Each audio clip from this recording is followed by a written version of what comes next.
I think it's pretty in spiritual circles right now. It's very common. Like we're having a massive spiritual awakening happening across the planet, right? More and more people are awakening, and it's really again just realizing that people look at it in different ways. But one of the beautiful ways I see it is that we are all one. We are all connected. That whole concept of oneness is everything I do affects every other person. There is a total ripple effect that happens. Maybe it's not going to be seen for generations, but everything we do, there's a ripple effect. And with this awakening that's happening right now, the way I love to see it is that like awakening and raising your vibration is contagious. So if you go from a place of, I don't know, like anger, or you're angry and you're moved to neutral, bored, and then you move up to joy. Say we all ships, like high tide rises all ships. We're bringing everybody up with us. You are listening to Ladycatlifelines Podcast. Your safe space for mental health, self-care, and well-being. Everyone, we've got one of the most amazing women I've met. I've read so much about. I've read your book. I've read your bio, your one page. I was like, okay, you have to tell me more. So I'm going to let her introduce herself, Crystal. Yeah. Oh, thank you. So yeah, like I say, when people are like, well, tell me a little bit about yourself. And it's always like, where do I start? So academically, like background wise, I'm actually a molecular biologist and an immunologist. And so I have a really strong science background, and I grew up in that space. I went on to found like my own medical technology company and ran that for 12 years. And so now I have a coaching company called Live Joy Coaching. So, some people are like, how does a scientist become a coach, a transformation? That was my question exactly. How do you, because from the medical side of views, that's science. And then this is, for me, I respect the sort of transformational and, spiritual awakening, because I think it's a lot more. I think the science is, that complements the science so much.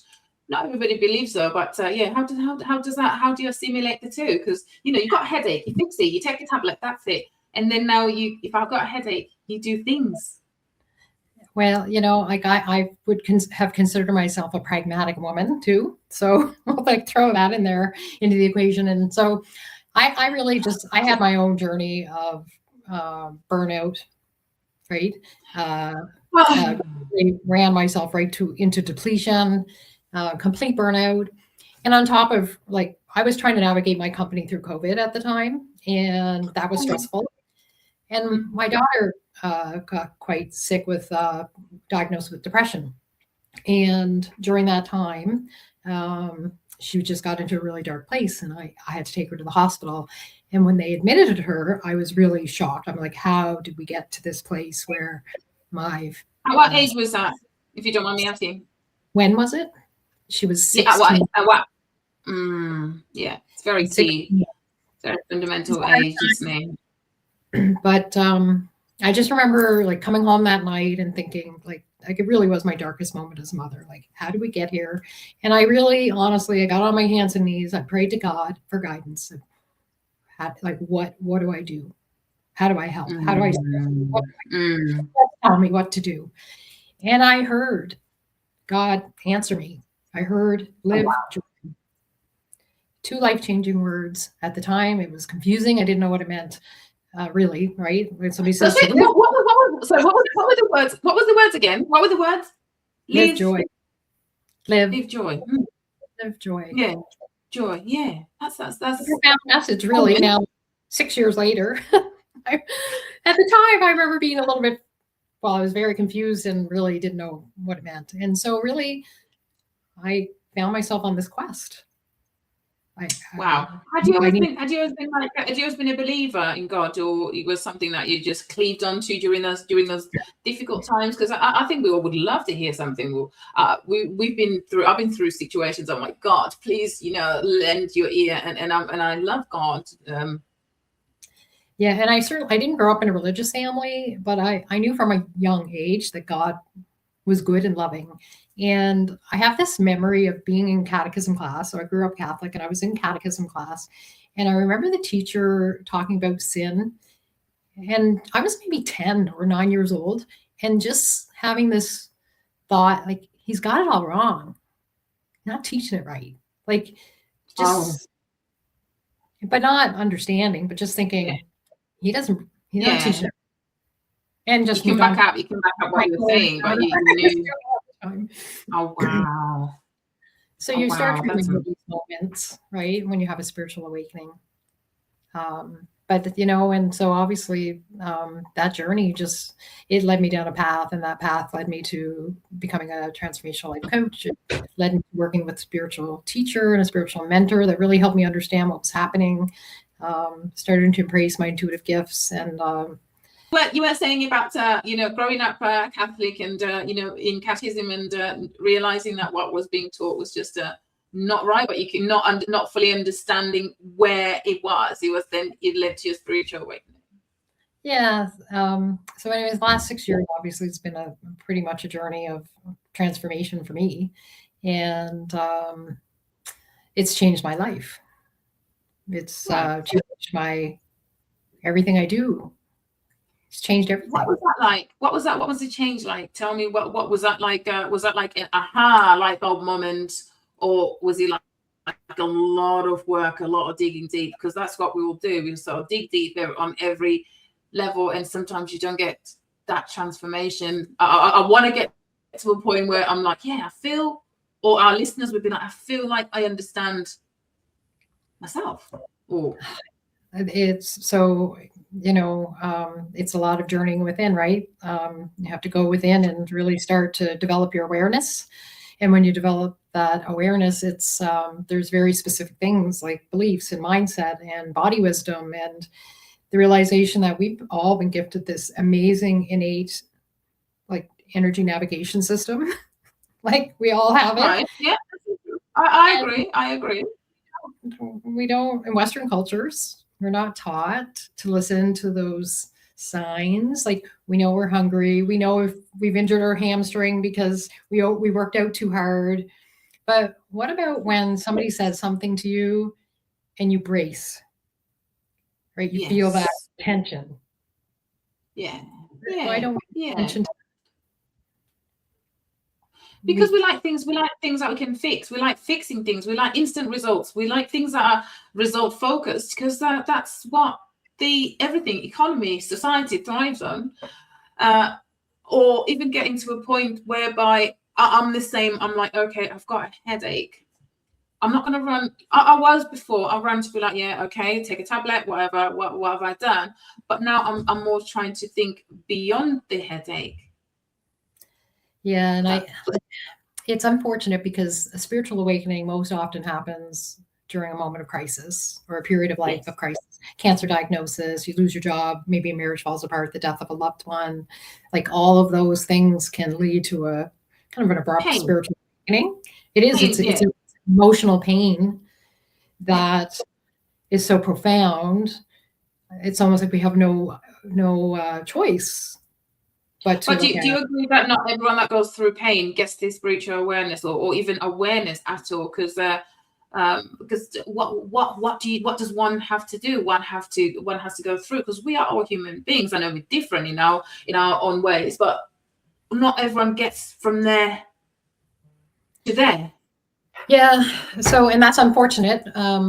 So again, like, in these moments of crisis, like, to me, when you say what exactly is, I've had people say, I don't even know what that is. What's a spiritual awakening? And I'm like, well, it's this moment that you become aware that there's more to life than just what we physically see, right? Some people say it's that moment when we realize we're not humans having a spiritual experience. We're spiritual beings having a human experience. It's like, say that again. That is profound. We are not human beings having a spiritual experience. We're spiritual beings having a human experience. That is deep. That's very deep. So when you hear that and you think about the process or of a spiritual awakening, does that help? I don't know. That's the thing. I mean, first of all, I think it's quite confronting. Just thinking, it's quite, because we all think that we have these pockets of spiritual experiences rather than being the other way. What does that even mean? What does that even mean? I mean, it really is. It's a profound realization, right? When you kind of flip it on its head and you look at the world that way, your whole perspective about everything changes. And I don't know, like, so I wrote a book about my experience. Everything I learned on my quest to live joy, I wrote and turned into a book. Yes, I need you to tell me about this amazing book. And then at what point in your pain, or at what point in your journey did you decide, I'm going to put pen to paper, and with what purpose? Yeah. And there's so many beautiful synchronicities throughout that whole unraveling of this story and this journey, and the way I found the name of the book, and everything just kind of came together. But before I go into maybe like how that happened, I'll say, okay, well, the name of the book is called Lingerlust. And so if you just kind of hold with me here for a minute, I know that's a strange. Okay. I'm just very keen to just like get in, because I'm like, it's your guide. I have ordered the book, so I'm wait. I thought it would have arrived today, but because it's not, you can't order it from Amazon. I have a friend who's ordered in America, who's now sending in the post. He was supposed to arrive on the 4th, hasn't. Christmas time, Christmas post. Yeah, she must have put it in through my website, because it's not live yet. It's but yes, you can get it through my website. I gave you a page. I gave you a bio. I gave him your bio. He's someone who's always, he would have been live with us today, but he couldn't. Yeah. So yes, Lingerlust is the opposite of Wanderlust. So Wanderlust is the urge to travel, the desire to travel. Lingerlust is the desire and urge to travel within. Right. So the subtitle, Lingerlust, is your guide to spiritual awakening, inner healing, and fulfillment. And the way I kind of, the snappiest way to explain it is, spiritual awakening is the spark. Inner healing is the journey. Fulfillment is the destination. And this is the map. So when you ask the question about not everybody who has a crisis has an awakening and goes on this journey of remembering or becoming, it's that, because it's a deep inner healing journey. When we start to do the work and go within and really bring about our self-awareness, we think about the things that are keeping us stuck. We question why we do the things we do, right? Why we sabotage ourselves if we do, the way we feel about certain things, why certain phrases and situations cause us anxiety. Like, we really start to really do that inner work. Yes, I suppose.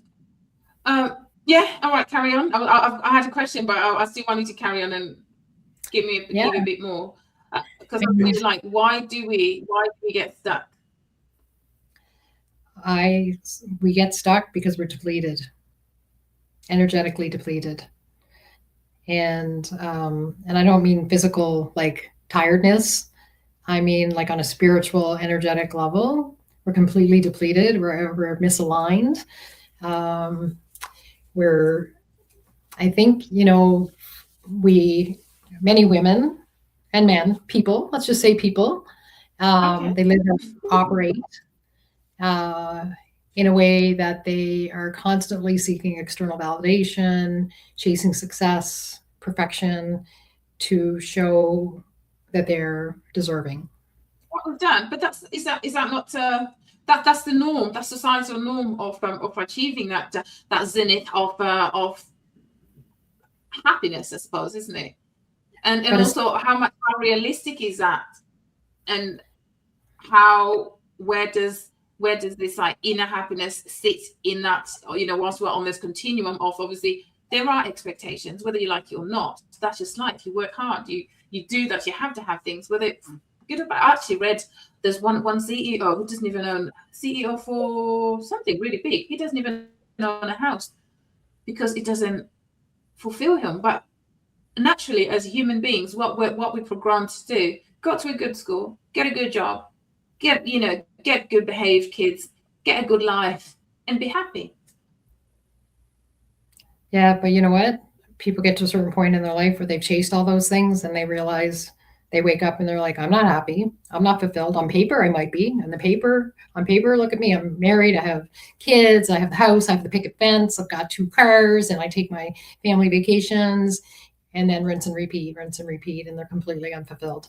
And that actually provides another pathway to spiritual awakening is waking up one day and thinking, I'm living my life on autopilot and I'm completely unfulfilled. I know I've been meant for more, and something has to change. Yeah, I think never in history have we got a generation of people more unhappy, yet with so much excess. We live a life of excess. We there's so much to spoil ourselves with, but yet we are so fundamentally unhappy as a generation. Yeah. Is it this generation, or do you think it's always been like that? People have they always been unhappy? I think people are feeling more safe to express their discontent. We have been taught. So again, we talk about we're going to get a job. We're going to do all these things. Like, these are societal norms. Doesn't mean they're fulfilling truths, right? True. And what fulfills you and what fulfills me. Like, I would never judge somebody for wanting to have a big house and 3 cars, right? Because what makes one person happy doesn't make another person happy. And I certainly wouldn't judge anybody for material things. I love beautiful things. Like, I love beautiful paintings. I love beautiful art. There's lots of things that I love that are really beautiful. And, but there was a long time in my life that being a female woman CEO and running my own business, I really, really wanted that. And 12 years in, I fell out of love with that business. And, and that's okay. People evolve, people change. Yeah. But on the outside, people that I know that find out that you closed this business and became a life coach, they might think I'm having my own crisis, and I guess I did. Well, an existential crisis. And if I let the fear of judgment stop me from making those pretty significant changes that I knew I had to make. But did you, just be truthful though, did you make that change because you knew you had like a safety net? You'd already made enough to say, okay, now I'm going to move from needs to wants. Now I'm going to go to this place that I can be in, I can be in harmony. I can live, I find my inner peace. Or because not many people get to that point ever. Life is tough. You have to do with what you have to do. And when you are in a privileged position of being a CEO, wow, hold on to it with both arms and legs, everything that can hold on.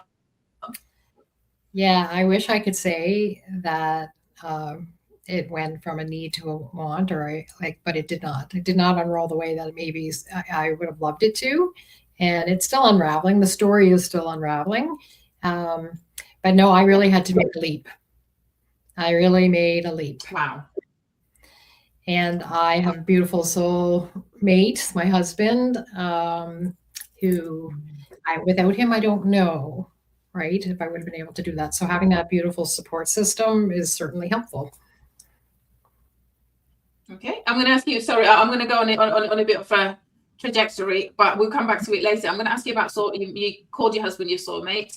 That's something as well that I would like us to address later. I'm going to write it down because, in this day and age, do soulmates exist? What is a soulmate?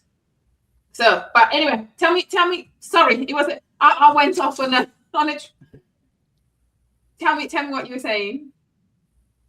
Can you, your picture just went and you cut a bit. Oh, okay. Yeah. I don't know. I could hear a bit of a lag. I was saying, can you tell me, we are going to go back. I need you to tell me a little bit about, this term soulmate. You said you referred to your husband as a soulmate, but we'll go back to it. That was me going off on a tangent a little bit, because you said you just brought up something that I would like to address. Is there something called the soulmate? Are we, a transformational person or transformed person? Is it such a thing? So, oh boy, I I tell people that my husband, who it's my second marriage, and been married 5 years. And after being divorced and single parent from 2012, I don't know, maybe like 10 years, or maybe 10 years or 11 years, I wrote in my journal between Christmas and New Year's every year. I set my intentions and for the year. I've been doing that forever, way before I was beginning. And I don't know, I just found myself journaling, and I said, this is the year I'm going to fall in love. And you did. And I did. And you know what? And so just some, like when we talk about manifesting, yes, just put it out to the universe and sit. Like I always say, manifesting is like, you think about an Olympic athlete, he visualizes himself on the podium, he still goes to practice. He doesn't just visualize and think he's going to win, right? So this is very personal, but I signed up for a dating app, and I told myself I wasn't going to be lazy. I wasn't going to be passive. I was going to put effort into it, and I was going to be forward, and I was really going to put an effort into it. And at the 6-month mark, New Year's to June, nothing. I went on very bad dates. I went on some very bad dates. And in June, I had to decide whether I was going to renew my subscription to this dating app. And so I renewed it, and I met Darcy 1 week later.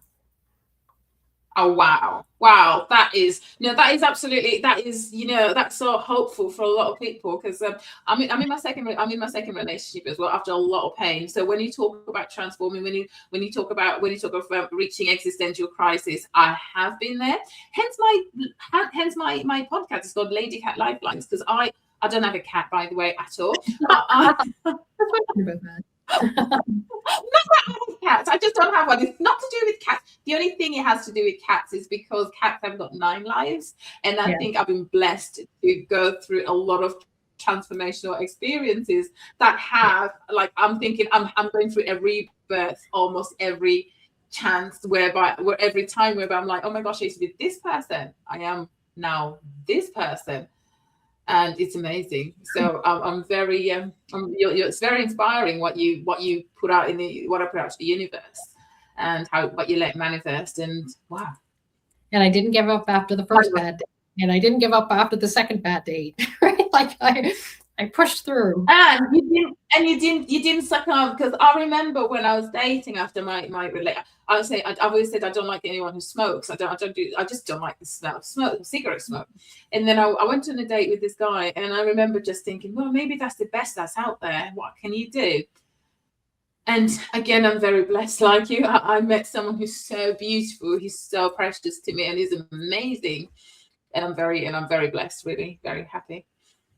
Yeah, and I don't know, maybe you feel the same way, but sometimes, we have this experience with our first partner. So when the soulmate shows up, it just explodes in your face. Like you can, it's like that duality. We know what we don't want. Makes it more clear what we do want. Yes, I still think though, and I'm in an amazing relationship. I still think that I still don't know if soulmates 100% do exist. Maybe that's just me being maybe that's being downcast and not being very positive. I don't know. I think it's a lot of pressure on a soul. Well, there's just one soulmate. I think maybe we have a soul family. And I wouldn't want anybody to feel pressured that they have to. So I wouldn't say my husband's perfect. He's perfect for me. Right? Yeah, absolutely. Okay. Together. He's more introverted. I'm more extroverted. He completes it. We balance each other, right? I can pick up when he's tired. I pick up when I'm tired. He picks up, and it's real partnership. So it's emotional intelligence. It's just this beautiful. We just, I know you say we love. The line's going over a little bit, but yeah. But it's true. Yeah. So for me, it's like having this person who I love, who I can put up with the crap, and they put up with mine, and the challenge, and I respect them. I respect them and they respect me. And people think a soulmate is somebody who's gonna just take a lot of you can get away with things, but there's a level of accountability and and sometimes I've got 20% to give, and I'm emotionally safe because I know he'll give the 80% on those days, and I you just got that emotional safety, and it's amazing. It's great. Yeah, it's like you can be messy together, and I don't mean like space messy. I just mean messy, all of it, life. Be authentic. Be authentic. Yeah, you can come back and say, I don't know what I'm doing, and I feel safe. And he can say, well, I don't know what I'm doing either. And we sometimes will be like, well, we both don't know what we're doing, but we'll do something. And that's great. So coming back to as a transformed person, Sophie, I would like to believe I'm enlightened to a degree. I would love to read your book. I'd love to do everything that you teach, because I'm still on my journey to be 100%. So as the person that you are, do you think, can I just ask you from a transformational life coach point of view, the person that you were with your first relationship and the person that you are now, do you see a change within, and how that manifests in the relationship you are now, in the marriage you are now? Well, one thing I learned about myself is that I am an empath. So I really absorb the energy of other people, and I take on other people's pain, and I know how to protect myself. I know how to not get energetically depleted from other people's negative emotions and taking them on. So I'm stronger that way, and my boundaries are stronger. And the beautiful thing is that not only I just wouldn't be in that position again ever. Like, I will never be in that position again where I even have to use those tools. 100%, absolutely, 100%. I think I'm the same. I'm an empath, and one thing that I have had all my life is blurred boundaries, to the point that I was just, I'm that person that takes so much from other people, absorb the negative energy, and bend myself backwards, so that I was the kind of person that would light myself on fire so people can stay warm. And when you mentioned depletion, 100%. I still do. I still have to work at it. I still get situations that I struggle with boundaries. It's a muscle that has to be built, like anything, right? It's practice makes perfect. So it's just not one of those things that you think about it once and all of a sudden it manifests. It's practice. How do you differentiate boundaries and selfishness? Well, first of all, I think the word selfish is a really badly used word, isn't it? Because people think when people say selfish means you putting yourself first. That's control. That's a control word in my book. Yeah, that's a control word, definitely. Yeah. So that's why we're so depleted, because the messages we grew up with were that it's not good to be selfish. Like, selfish is bad. We don't want to be that. And so we go out of our way to not be that. And even if it means sacrificing our own health. Yeah. Putting well-being, everything. Yeah, absolutely. So so part of the transformation you see in people is like what you coach. What do you coach a person like myself? Okay, what would you say to a person like myself? I speak on behalf of a multitude of, because I do speak with a lot of people, multitude of women and men. People go through the same. Yeah. What do you suggest? What do you suggest to do? What would you practical steps? So the practical steps. Well, so I take women through a journey, and I call it the alchemy of fulfillment. And so when I talk about that journey, that inner healing journey, like I say, we have an awakening, we have an inner healing journey to fulfillment. Well, there's 4 steps that I take women through, and they're energetic. They're all about energy and aligning with energy and understanding energy. And the first one is receive. So the fundamental issue that women have, whether awakening, whatever, life, is learning how to receive energetically. So, like, if I asked you right now, what does it mean exactly when you say receive energetically?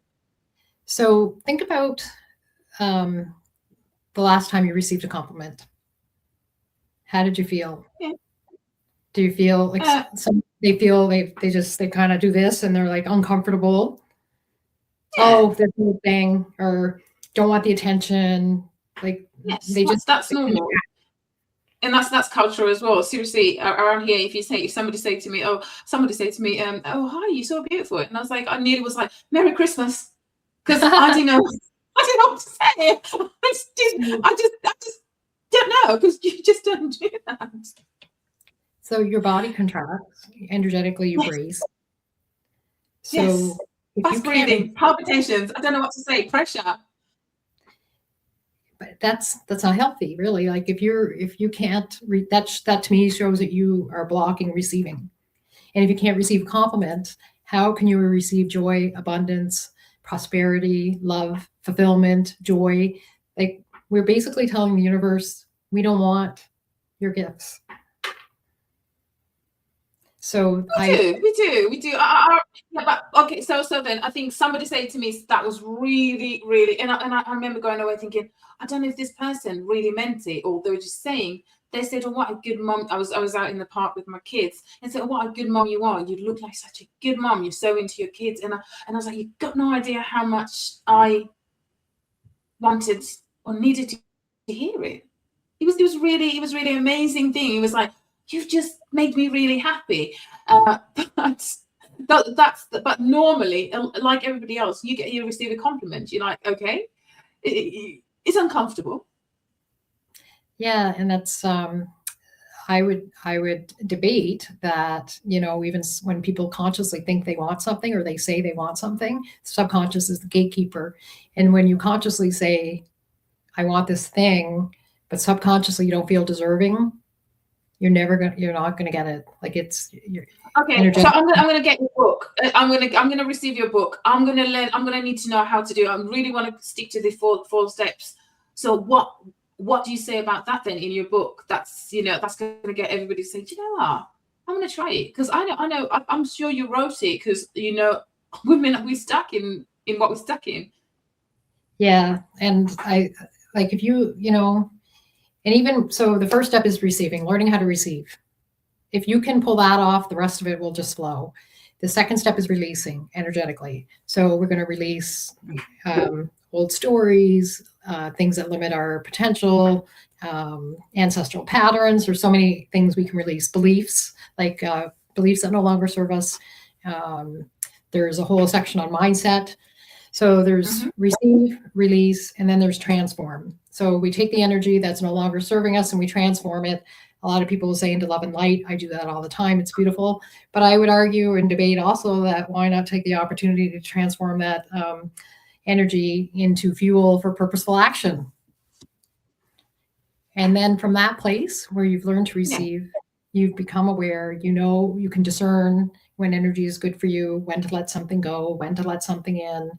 Now you can create, right? So all the universal laws and law of attraction and all the people that want to manifest, but are manifesting from a place of hustle, or they're manifesting from a place where they still believe in scarcity and lack, it's hard to manifest from that place. But when you manifest from a place of inherent worthiness and deservingness, it becomes, it's a universal law. It happens. Realistically, though, one would argue we live in a generation where women, more so than ever, we've moved from here women smile more, to a lot of women having to step into this masculine energy as a way of survival, or whether it is something that we've imposed on ourselves, or whether it's a societal expectation. How do you balance receiving and having to be there, having to be audacious, having to build houses the same way that men do? Because that's just the reality, isn't it? That's the reality for a lot of people. But so, and I just want, like, we're talking about it like on an energetic level. Like, we're not talking about like we're talking about how our body responds and how our energetic system responds to receiving gifts. Like, I don't mean physical gifts. Receiving compliments, energy, a raise, a promotion, like all of those things. Like, if I said to you, like, on a scale of 1 to 10, rate this statement: I deserve to experience all of God's gifts just for being me. I deserve to experience miracles. All of God. Mm-hmm. I deserve to experience all of life's miracles just for being me. On a scale of 1 to 10, how true is that? 100%, 10. Love it. For me, 10. Yeah, 10. So for the listeners, I would ask them all to honestly answer that question. So if somebody said, like, I deserve to experience all of life's miracles just for being me. I don't have to earn it. I don't have to be special.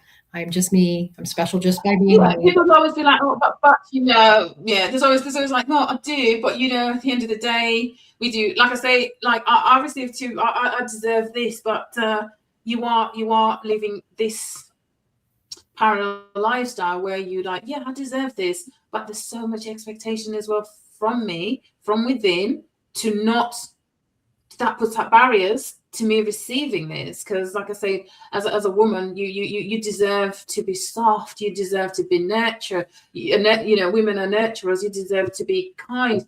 For me, I think women that can step into that feminine energy is the best way to be. But we live real lives that challenge that on a daily basis. You were a CEO, you had to cutthroat job.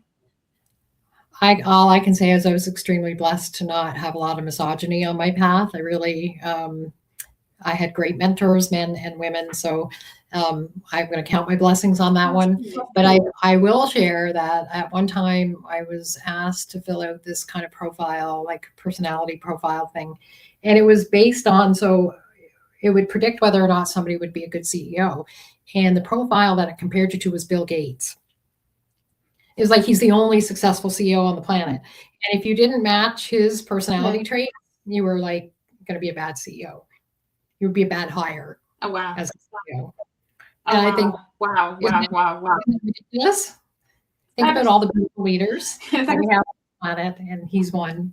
But I am not like Bill Gates at all. But I have a feminine leadership. No. I'm compassionate. I'm firm, right? Work has to get done. We have to be firm. We have to be honest with our feedback. But you don't have to be mean. Like there are. You don't have to be all. Yeah, absolutely. No, I totally get it. Well, it is. Yeah, it is part of the conscious living that you mentioned in your bio. Like, I guess what I was trying to just really get is like, how, like, are there things that like I would wake up and say, choose to do these affirmations, or whether it's things that I say to myself to just be like, okay, on one hand, I live in this world. There's so much expectation. How do I maintain my femininity? How do I maintain my feminine energy? How do I not lose myself through the day as a receiver who deserves goodness? You know, goodness and mercy shall cover me all the days of my life. Yeah. How do I go from? I think my advice for that would be, it's about balance. And so I say this, in our society, in Western society, we have learned very easily to operate from our left logic brain. And we're very attuned to it, and we're very skilled to use it. Our right brains, where our intuition and feeling and emotion, it's atrophied, like so underutilized. And it's so hard. I'm not going to say all men, but women seem to have an easier access point to that part of the brain. They're more able to access their emotion, their feeling, and their intuition. And I thought you were saying the logical side of it. Yes, absolutely. So when you say, how can I balance the receiving and bring my feminine energy into your work or your life? I think it's an acceptance that you're just going to act at your natural. You're not going to put on a persona or a mask to act like your masculine counterparts, the way that we've been maybe subtly taught that this is the way when you're a manager or a leader or a CEO, this is what you should be acting like.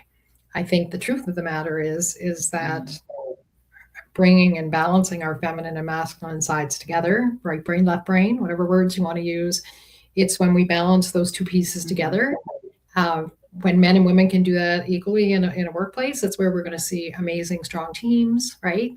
We're going to see. Absolutely. 100%. So not only do women need to take, so it does come with that. So and then when it comes to you say so it was a receive and then release, yeah, and then transform and create. Transform and create. Yeah. How do you practically in your 4-step guide? How do you talk about how do I do it? Practice it. So it's breath work. So being able to pay attention to your breath. So when something's happening, I'm always about, are you expanding or are you contracting? When you're contracting, you're feeling anxious, your stomach, anything feels tight, you're bracing, right? Those are all signs of misalignment. And so if you can, I do it, I believe anybody can do it, and it's fast. Like, just, is my energy contracting or is my energy expanding? When something's aligned and I know like something's for me, I get butterflies in myself. Like, contracting is bad, and then so contracting is bad as tension, and then expanding is receiving, and something's aligned, your energy is inviting it in. And I will say there's one caveat, because one thing that we really need to practice is discernment, because I think one of the hardest things I've had to learn on my journey is when a no is fear-based or a no is a misalignment. Because sometimes contraction is based on a fear. And so that's something I work on with my clients too, is learning how to discern that difference between a fear-based no and a misaligned no. Fear and misalignment. Yeah, that's interesting. That's perfect. And the third one, discernment is well on a day-to-day basis. So then the third one was transform. You said you've got a chapter in your book called Grateful, Thankful, Blessed, and this is probably my most favorite. Yeah, it's a favorite chapter of mine, because you think about gratitude, and again, we think about gratitude as a positive thing to do. It's a nicety, like but really gratitude is a powerful frequency. So when we practice gratitude, we're telling the universe that we appreciate what we have.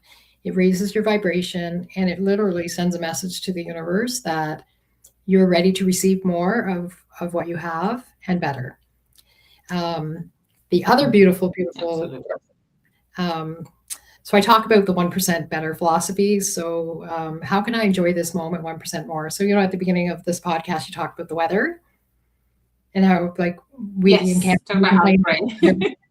guys complain about the weather. And so think about, like, close your eyes and just say, how can I enjoy this moment 1% more? And how it lifts you up. Like, you're doing the dishes, the water's warm, the soap smells good, right? Like, you start to really become aware of your 5 senses. You're smelling the textures, so one of my favorite things to do is just, how can I enjoy this moment 1% more? And you're transforming energy from a low vibrational state to a higher vibrational state. And I think, I think that's such, just thinking about it. Yeah, I'm just like, that's, I'm thinking of a lot of, like, Myra, the thing, and I'm thinking, that's something that we don't ever ask ourselves, because we are always in the rat race. We always want the big thing. We always want that big thing. You forget, like you say, we forget our senses when you, like, just got to go through this, the big moment is coming, but it's about those little moments. They say, that's so true.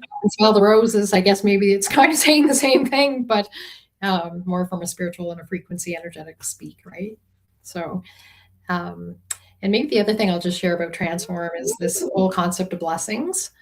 And I talk about blessings in this chapter too, because blessings is seen as a religious practice, but it is a non-denominational spiritual practice. And it really means to offer the most authentic goodwill to another person for their goodness and their happiness. And energetically, so if you're in a difficult moment with somebody and you want to change the frequency of that meeting or that exchange, you can send blessings to the person for the opposite of how they're behaving. So if they're being impatient, you can send them blessings for their patience and their goodwill, their good manner, whatever.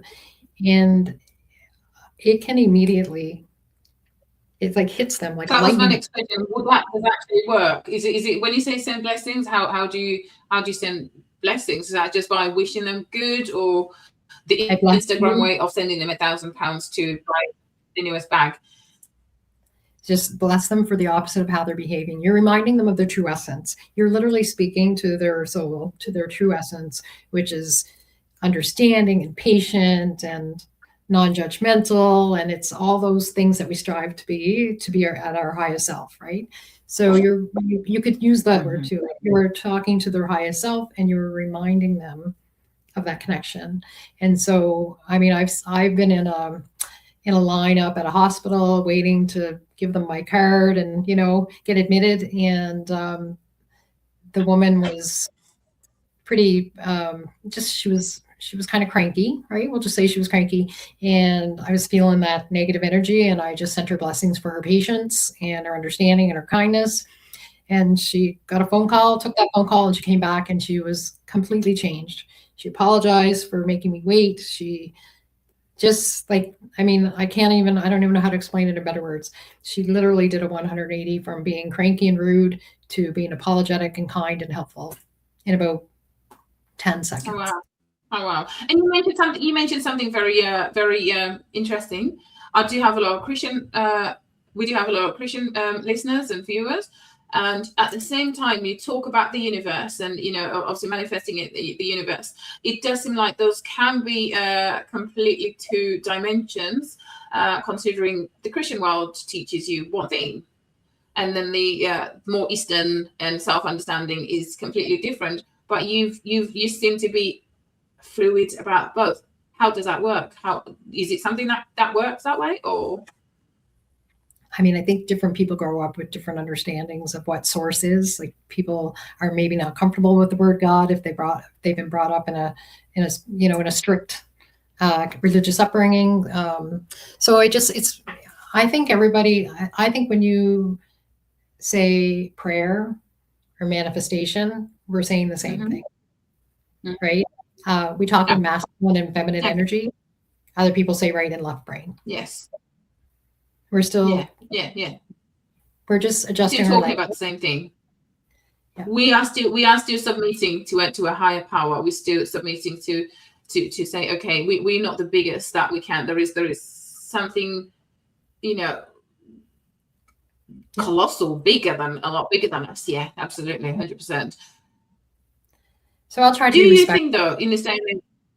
Yeah. Do you think in this day and age? I think it's with people being woke, we have turned back to sort of understanding ourselves a bit more, getting trying to be in tune with ourselves. Whether it's more being aware, whether it's like just a shift in trends, or whether it's something there to stay. What do you think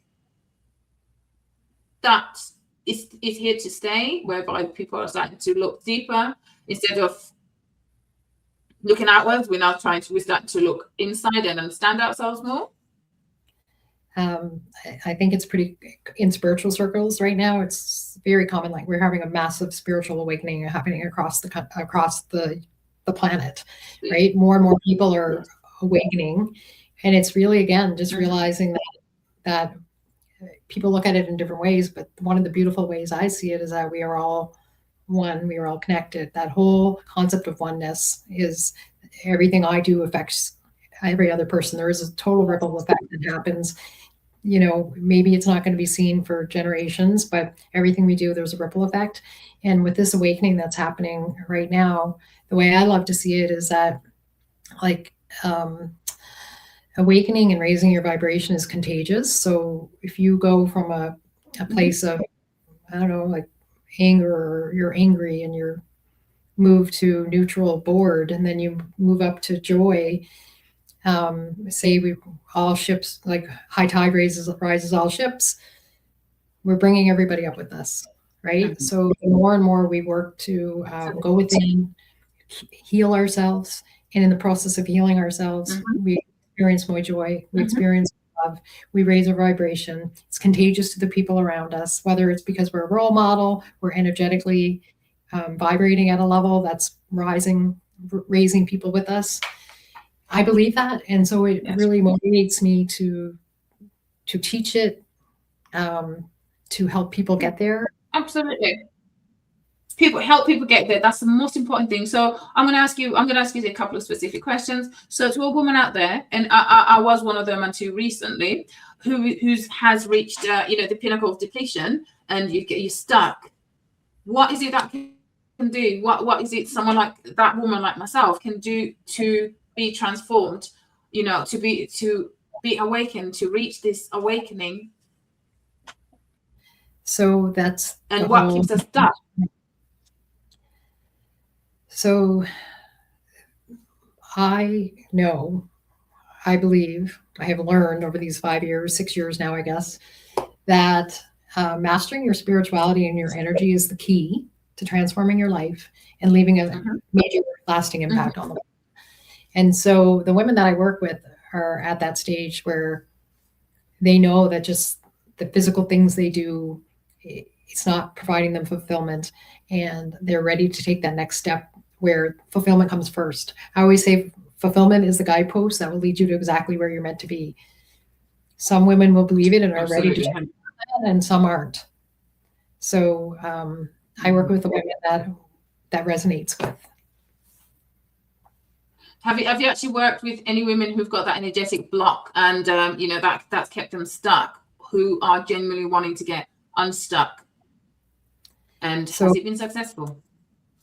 So I can maybe share an example of a client that's coming to mind right now. And so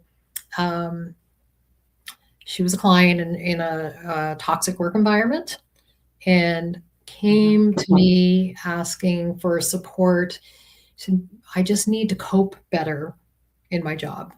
And it's a toxic work environment. I just need some tools and strategies to cope better. I'm hoping you can help me with that. And I remember my first thought thinking, is that where the bar is? Is that the bar is just, let's cope better?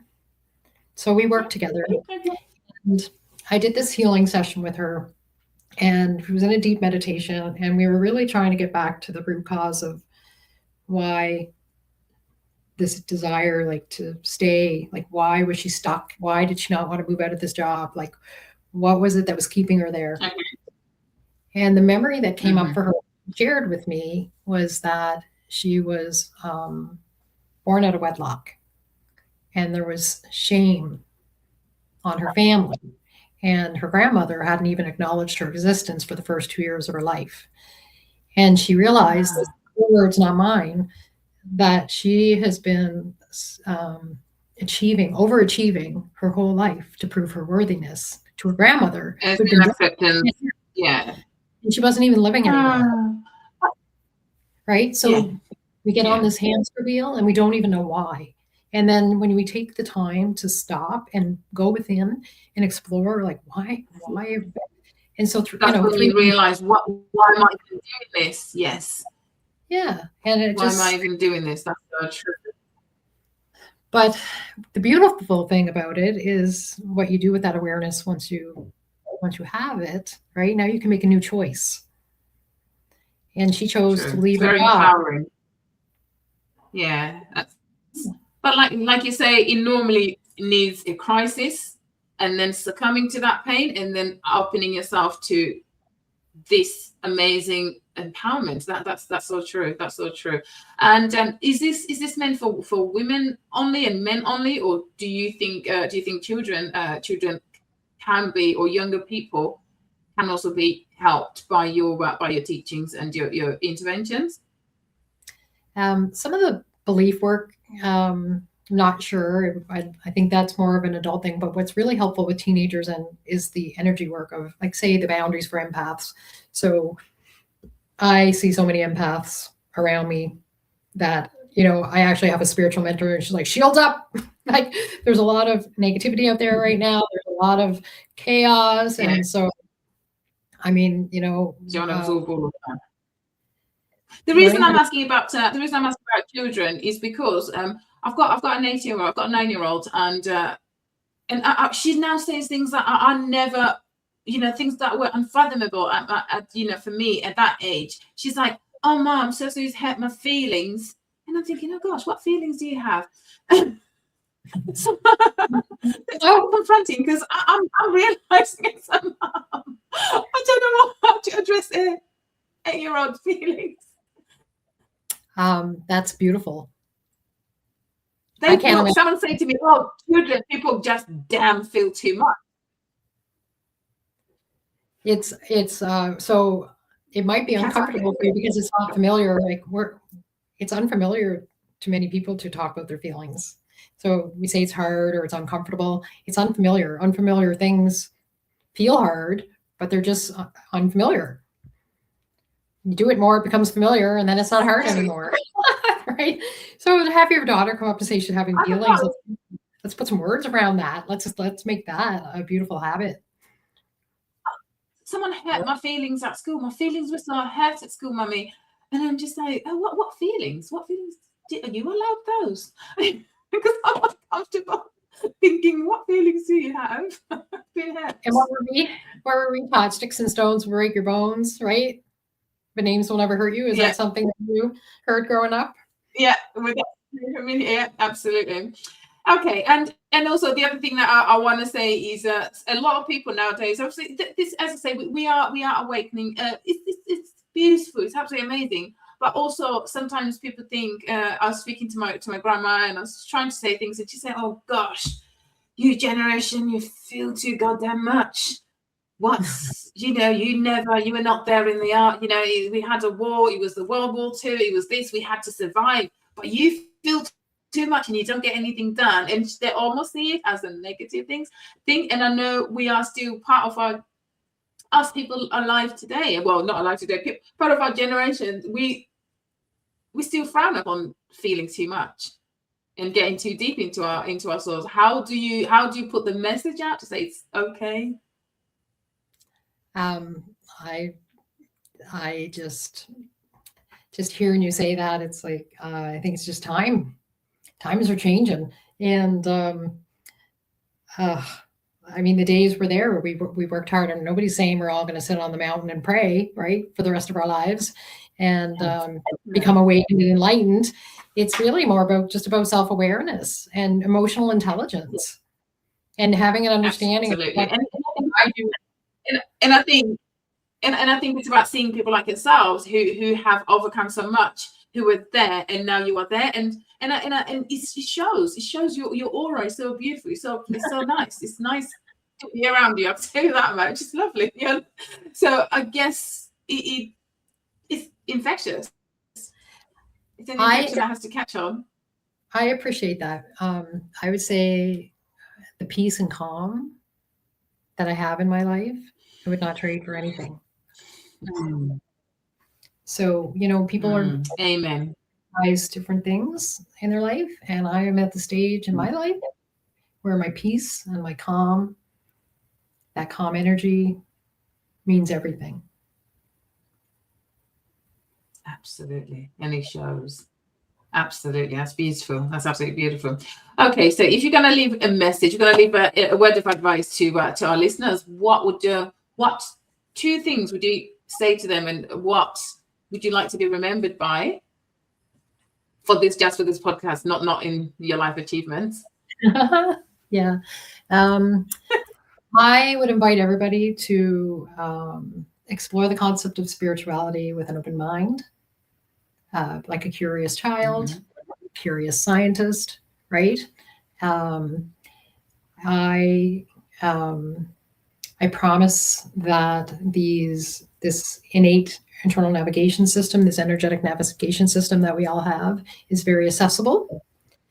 And I also promise to anybody who's embarking on this work that it can be very practically integrated, right? We don't have to take hours of meditation in a special room with special music. Spirituality can be very practical. And an everyday thing. Amazing. All right. And and if people are going to, first of all, your book, when does it become available and where? So it's I'll tell you, I'm going to need to know about receiving. For me, receiving is the toughest. Releasing, I think I can, and creating, I think I can. Transform, I'm working on it. I've worked on it. I've become aware of my work in my transformation, but it's the receiving bit that I would really like to read your book. Where do we get it? So it's coming out January 9th, 2026, and that is my daughter's birthday. And she's a big inspiration, obviously, for my awakening journey. So that's why I picked that date. And it'll be on Amazon. So Amazon Kindle. And I am selling it through my own virtual bookstore. And I'd be happy to share the link when it is live, which will be a few more weeks. Yes, please. Okay. Lovely. And if someone wants to reach you for your work, where do we get hold of you? My website is livejoycoach.com. So www.livejoycoach.com. And on the top bar, you'll see. Hold on. I'm going to add it. Just I'm going to add it there. Bear with me. How do I do it? There you go, Livejoy Coach. Yeah. www.livejoycoach.com. Did that work? Okay, lovely. Yeah, perfect. Yeah, that's me. That's it. Amazing. Absolutely amazing. So thank you so much for being here. And yes, is it all right if we get you back when the books come and I've read it and I want to, and I'll tell you, I will share with you my journey as well. I'm very honest about my, about my journey, whether it's brutally honest or maybe too honest, but I will tell you. But yeah, I realize it's something that I think if anyone can bless themselves with, just get, in a world full of so much noise. Yes. Just if you go inside, you can make that noise, background noise, and background noise doesn't matter once you've got all the goodness flowing from inside. It's amazing, and that's for me. That's come from real experience. We share next time. Yeah, you can always control. Thank you so much. Yes. Yeah. No, say that again. That's important. What did you say? Sorry. That you can control what's on the inside. When you can't control what's on the outside, you can always control what's on the inside. It's a very empowering. Absolutely. Very, very, absolutely. Thank you so much again for being on the show. And look forward to having you again. And yes, everyone needs to buy this book. I'm going to personally plug it. I'm actually going to get to people to, because I need it's something that I'm going to leave as well when it comes out. I'm going to leave those for a period, and I'll tell you how I feel. Okay, sounds good. We're on. Perfect. All right, you take care. Okay, bye now. Bye.